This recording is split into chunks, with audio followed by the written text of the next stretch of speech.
One more match to go.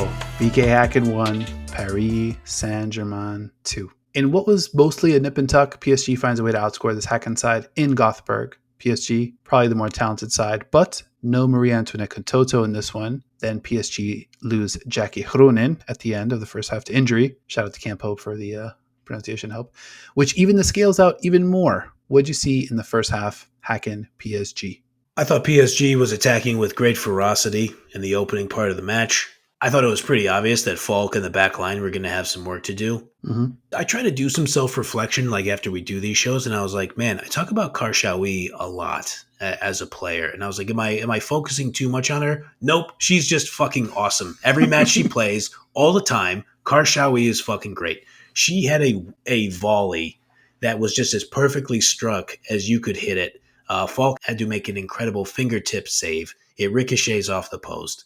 And Häcken, at that point, I was just like, you guys got to start fending off this attack, but you got to hold the ball a little bit. That was about like 20 minutes in. But not long after that, there's a corner kick for PSG. It was a very strong header from Chewinga, forced Falk to make another save. She did that, but there she is.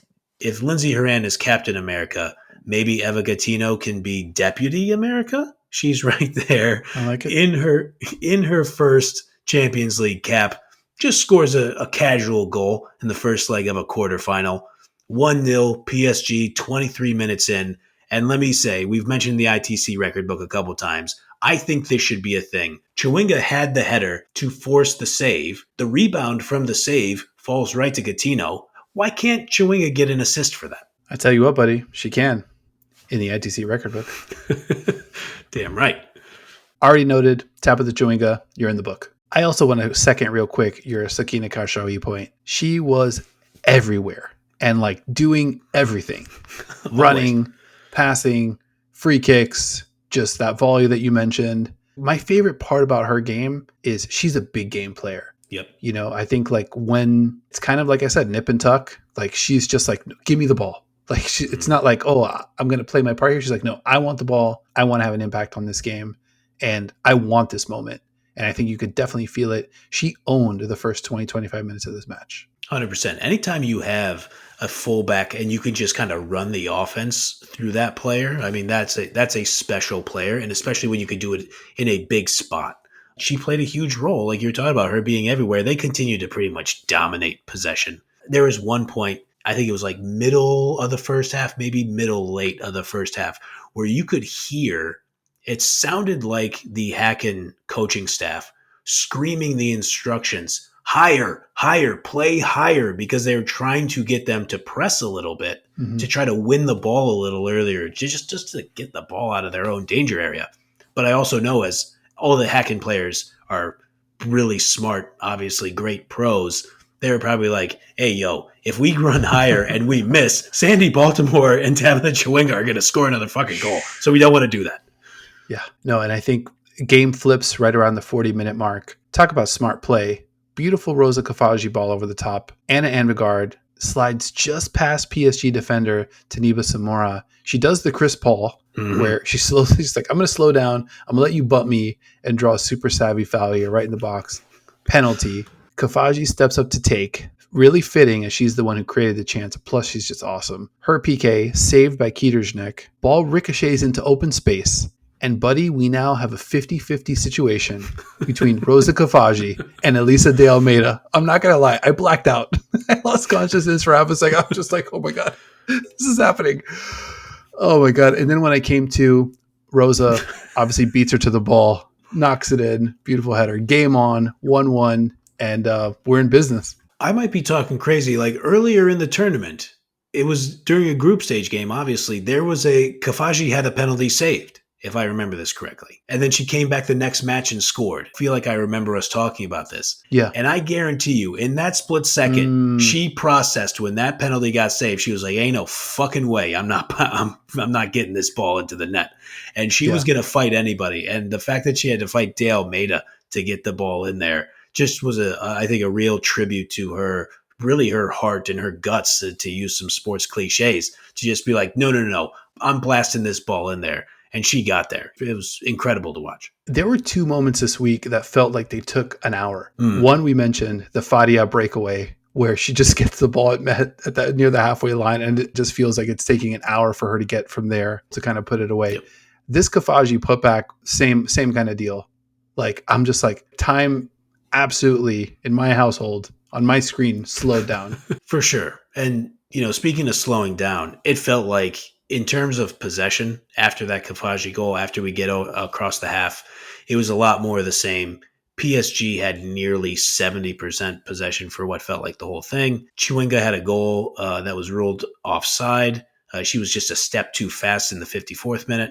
But to counteract that speed, I just want to point out, I think it was in the 62nd minute, according to my notes here, Casola had a foul on Karshawi in PSG's defensive third. And I'm pretty sure Casola stood over her for a second, like she had just had a sick dunk. And in those moments, after Kavaji rolled the ball out of play to slow down PSG on a free kick, I was just looking at it, I was like, oh yeah, we're going to get some shithousery here. Like, they're going to lean in to bully mode that we kind of talked about. Like, they knew it was cold outside.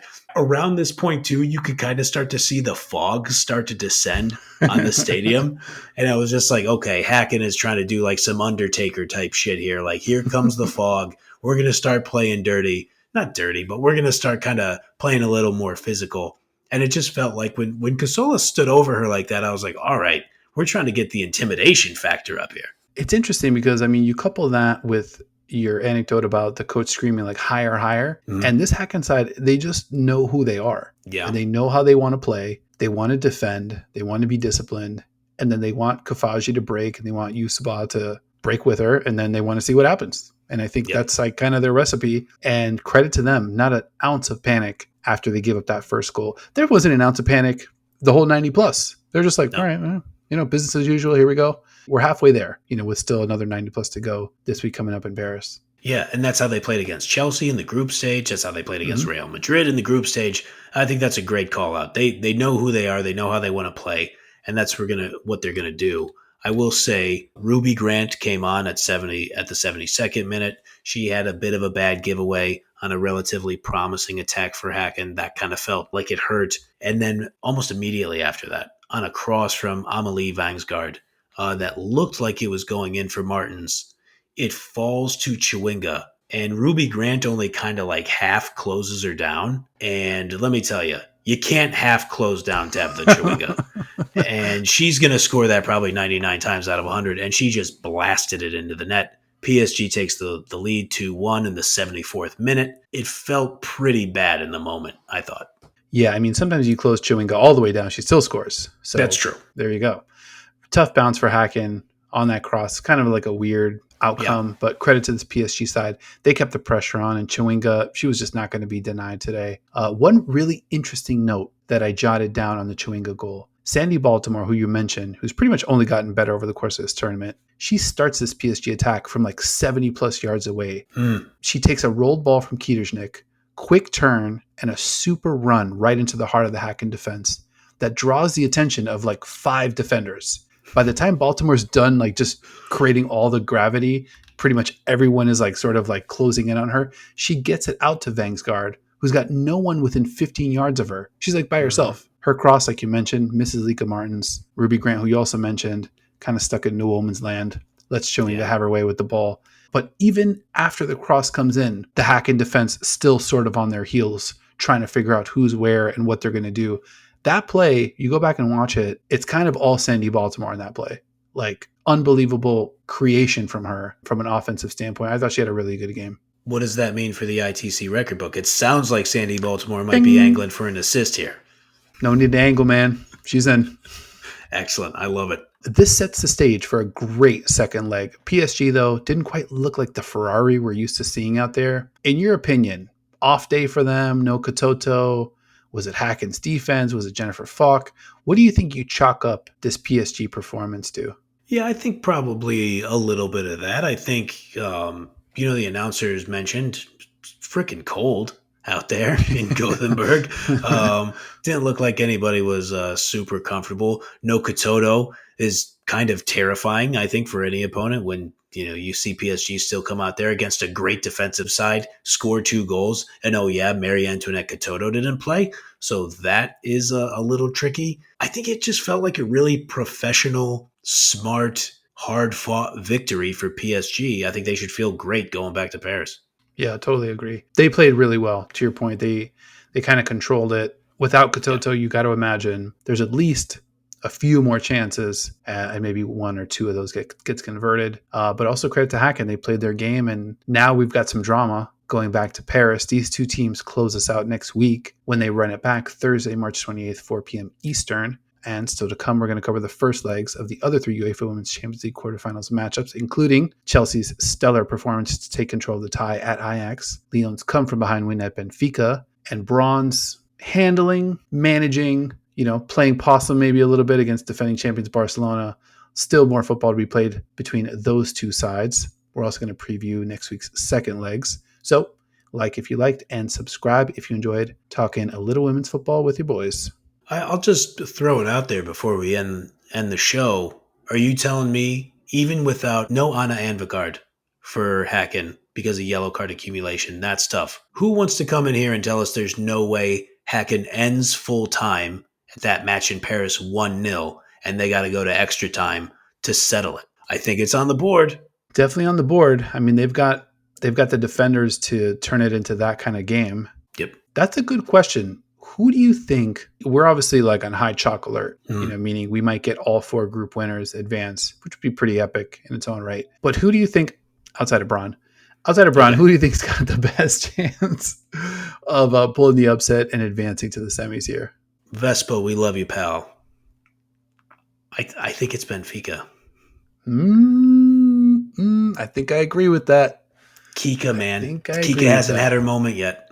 Kika magic. We're going to get it. We're going to get some of it. Yep. I'm with it. I think I agree with you. I think offensively, we saw what they could do against Barcelona, so they definitely have the firepower. I think it's really going to come down to, can they put together a game plan to maybe kind of conserve a little energy and play a little bit more economical with regard to, like you mentioned, it might go to an extra 30, and then that's a test of stamina at that point. But I think I agree with you. We might get something explosive from Benfica, which would make that tie super, super interesting. With that said, anything else you want to hit before we get out of here? I think we covered it. All right, man. I think we did it. It's been another episode of Into the Channel. Remember, subscribe or follow Into the Channel, YouTube, Spotify, Apple Podcasts, or wherever you like to watch or listen at ITC_pod on X. Big thanks to you for watching, listening, subscribing, blowing up our social media as Braun is on the verge of shocking the world. Or even if they don't, we still appreciate you blowing us up anyway. Please keep it coming. You help make us smarter. And as my co-host likes to say, this is a learning podcast. You also make the show better. And for that, I know I'm speaking for both of us. We are immensely, immensely appreciative and thrilled to have each and every one of you hanging out with us. Big thank you to my co-host for being our co-general of this Into the Channel battalion, week in, week out. Mr. Grant Angler, I appreciate you, man. I appreciate you, buddy. And you know what? Just to every fan base out there whose club we like talking about, we got a lot of offers for free beers, for lodging from the Braun Battalion. Hey, we're open for business now, so you just let us know. I mean, if you want to hang out with 2 dopey Americans who love women's football, we'll come on down. I mean, all these cities look beautiful, so wherever our globe trotting takes us, we will see you there. We'll be looking forward to the refreshments with you guys. Talk to you soon.